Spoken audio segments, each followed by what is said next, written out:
તુલસી શ્યામના બાજુમાં ઈ ખજૂરીના નેહમાં એક મેઘાણી અને કાગબાપુ મહેમાન થયેલા વર્ષો પહેલા, સદી પૂરી થવા આવીએ છીએ ત્યારે, પોણી સદી. અને ત્યારે એક ડાલા મથો હાવજ હાંજને ટાણે ચારણોના નેહડાઈ વખતે ન્યા ભેહુન ખાડુન ગાયું આવ્યા, ઢોલિયા ઢાળેલા. ભગત બાપુ કવિ કાગે ઢોલીએ બેઠા, સામે ઢોલીએ મેઘાણી બેઠા. અને ચારણના નાના નાના દીકરાઓ કોઈ છંદ ગાય, કોઈ દુહા ગાય અને બધું સંભળાવે. મેઘાણી લખે, કોઈ વાહળિયું વગાડે અને મોજ કરે. અને મોરલાઓ જેને કહેવાય શકીલાઓનો કલરવ મોરલાઓ બોલતા હતા, ગાયું ભેહું ધોવાતી હતી. એ નેહડાનો માહોલ હુરજ આથમતો હતો. અને એમ ભગવાનને પણ એકવાર ની આટો મારવાનું મન થઈ જાય, દેવોને આટો મારવાનું મન થઈ જાય એવું દ્રશ્ય. એમાં અંધારું થયું, હજી ભેહું ધોવાતી હતી, ત્યાં અંધારું થતા વાર ન લાગી. અને એમાં અંધારું થયું ને આ બાજુ બોઘરું દૂધનું ભરી અને તાહળિયું કહાની હાથમાં લઈ અને ઝવેરચંદ મેઘાણી અને કાગબાપુના હાથમાં દીધું. દૂધથી તાહળિયું ભરી દીધું. હજી મોઢે તાહળી દૂધની ન જાય મેઘાણીને, ત્યાં એક ડાલા મથો હાવજ ઝૂંપડામાં પડ્યો અને એક ગાયની વાછડીને પકડી લીધી, પછાડી. એ હજી ગાય અડલા જે હોય જોકમાં ફળિયામાં ત્યાં ઉભી હતી. દીકરી ભેહુને રોકવા આડી ઉભી હોય, બીજા ગોવાળ ભેહું દોતા હોય, એ હાથમાં લાકડીને ઉભી હતી. હોડકીને વાછડીને પછાડી હાવજે. અને 14 વર્ષની દીકરીએ ગળગળતી ડોટ મૂકી. મેઘાણી આમ જોવે છો અને ડોટ મૂકીને સિંહના ખોપરામાં લાકડી મારી અને ઘા કરતો સિંહ પાછો હટ્યો અને વળી વાછડી પકડવા આવે ને વળી પાછી મારે. મેઘાણીના હાથમાં દૂધની તાહળી ધ્રુજવા માંડી. 14 વર્ષની દીકરી હાવજના ખોપરામાં લાકડી મારતી હોય તો મારા દૂધમાં ધૂળ પડી, મારે પીવાય નહીં દૂધ. મૂકી તાહળી હેઠી અને મેઘાણીએ દ્રશ્ય જોયું. હાવજ પાછો હટે, ફીડ ઉડે હાવજના, ઈ દીકરીના માથે ઉડે. દીકરી આમ કરતી જાય, હાકલો કરતી જાય, લાકડી મારતી જાય. અને ઝવેરચંદ મેઘાણીની કલમ હાલી. છેલ્લે આ કવિતા અને પછી કસુમીનો રંગ કરી અને આપણે છૂટા પડશું. એટલા માટે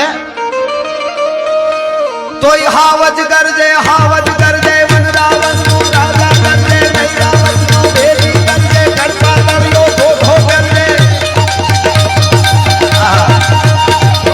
મોફાની માટેલો ગરજે, ઘટાળો જોગંદર ગરજે, નાનો એવો હમદર ગરજે, નાનો એવો સમદર ગરજે.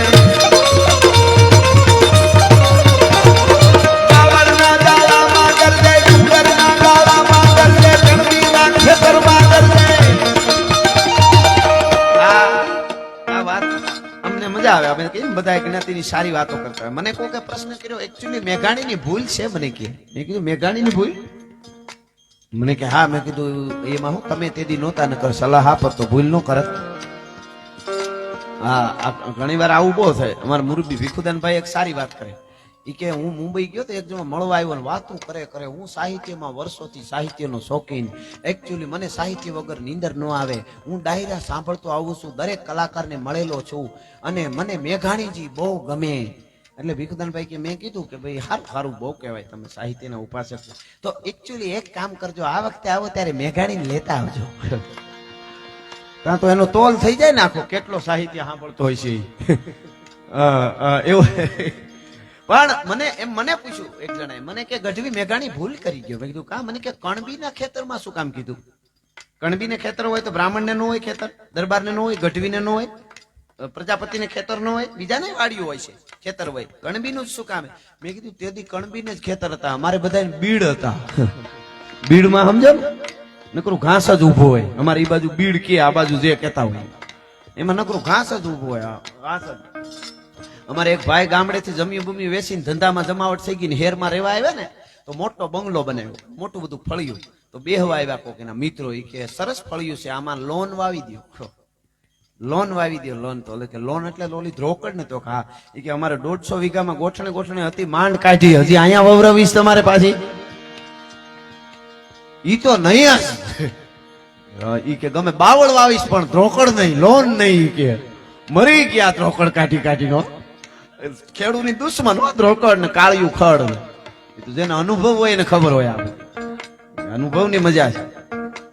એટલે ભાઈ કે મેં કીધું અમારે બધા બીડ હતા, કણબીને તેથી ખેતર હતા, હજી અમારે બીડ છે.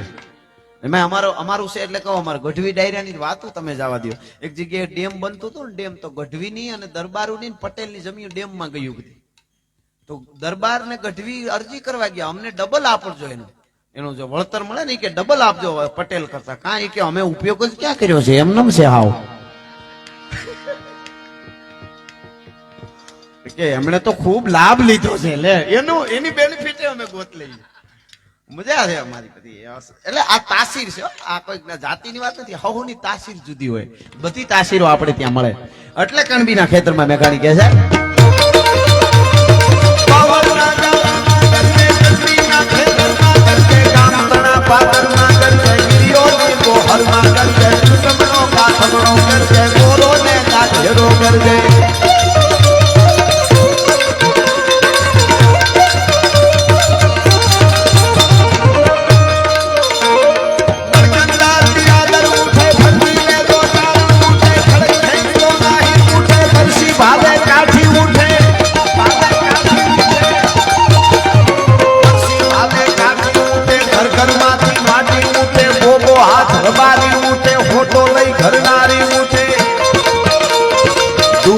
ગોવાળો ઉઠે માનું દૂધ મિનારા ઉઠે જાણે આપ મિનારા ઉઠે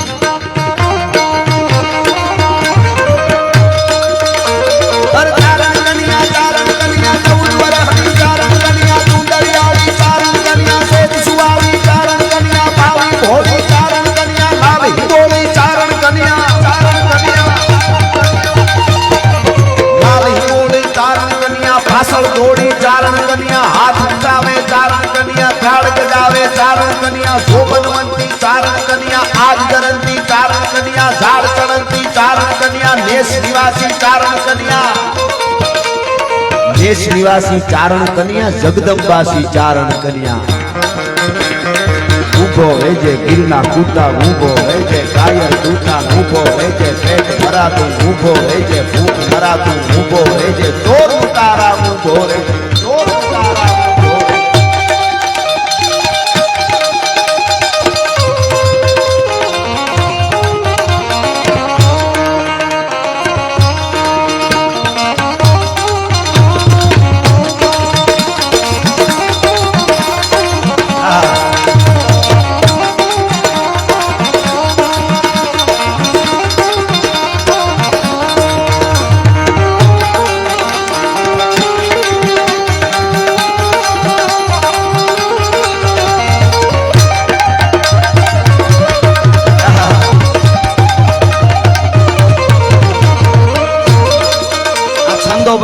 યાદ કરવાના આ કૃપા છે તમારો પ્રેમ ને માતાજી મિત્ર અઘરું છે બધું અમે જો આ પુસ્તક નહીં કાંઈ નહીં તમારા મસ્તક અમારા પુસ્તક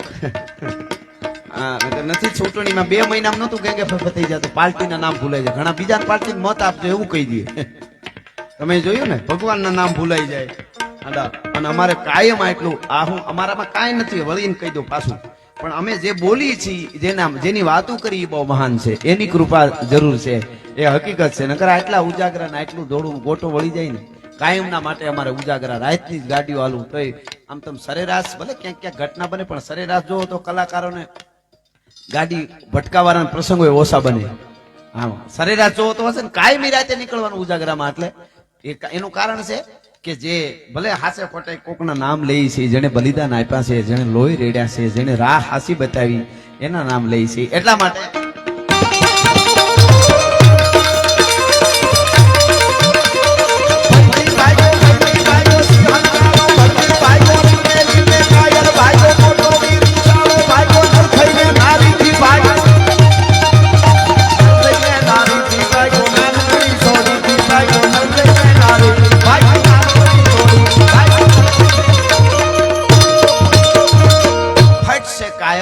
નાનકડી છોડીથી ભાગી ગયો મેઘાણી ઠપકો આપે છે ને એ કોને સિંહણને આપણી આ મજા આ છે સાહિત્યની મેઘાણી શું કીધું સિંહણને કીધું તારો ભડવીર ભાગ્યો અને ઈ ઘરેથી પડકારો હતો ને કાં મરી જો કાં મારી જો અને પીઠ દેજો માં લગાર મકર મારી સહીરું મેણા મારી છે ઈ તો કાયર કેરી ના ઈ મજા છે ને ઘણા તો કે તમે અંદર રહેજો હું તેડમાંથી જોઈ લઉં કેવી બગડાટી બોલે છે બજારમાં બગડાટી બોલતી હોય તો આ તો કા મરજો કા મારજો પીઠ મદેજો લગાર મારી સહીરું મેણા મારી છે કાયર કેરી નાર ઈ મજા છે અને ઈ વાતોની ધારા આપણા વડીલ ઓલો બધા કરી ગયા સાહિત્યની ઈ આપણા સુધી હજી હાલી આવે છે અને એ ધારા ઈ અમીરાત ઈ ખમીરાત ઈ પ્રેમ ઈ ભાવ ઈ કરુણા ઈ ભક્તિ ઈ દાતારી ઈ સુરવીરતા આવ્યું ક્યાંથી છેલ્લે મેઘાણીની કવિતાથી આપણે પૂરું કરીશું ક્યાંથી આવ્યું ભેરવીમાં ઝવેરચંદ મેઘાણીની અમર રચના કસુંબીનો રંગ. આ ઈ ઓલી કસુંબીનો રંગ એટલે અદ્ભુત વાતો છે. કસુંબીના રંગ ઉપર આખી રાત બોલાય એવું આ ગીત. એટલે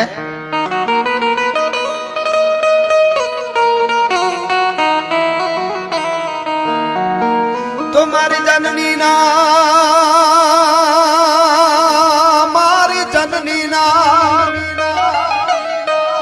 કે મારી જનની હવે જનની ના હૈયામાં પોટંતા પોટંતા પીધો કસુંબીનો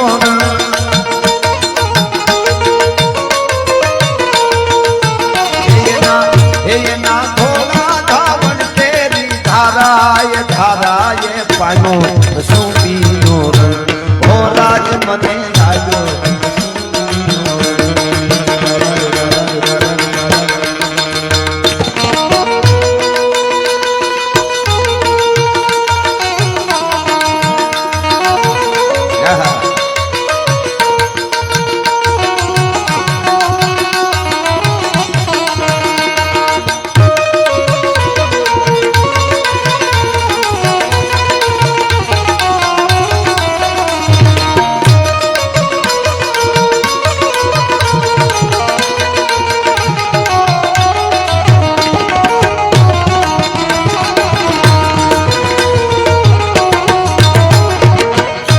સંસ્કાર માના ઉંદરમાંથી, પછી ધાવણમાંથી મળ્યા અને પછી ક્યાંથી મળ્યા? બેનના આલરડામાંથી. ક્યાંથી?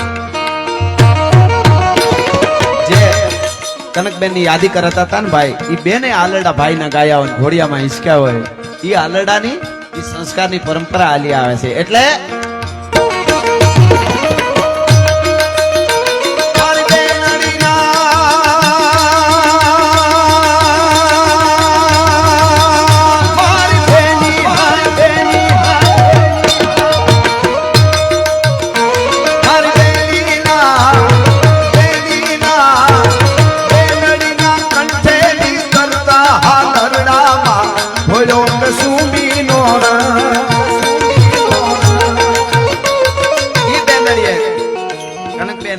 બે ભાઈઓના આલરડા ગાયા હોય અને ઈ આલરડાના સંસ્કાર હલાવતા હોય તો બેન શું કહેતા હોય છે?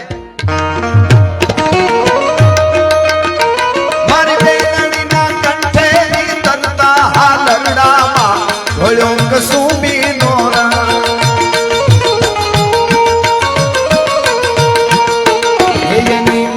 એની ભીષણ રાત્રિ કેરા પહાડો નિત્રાડો એ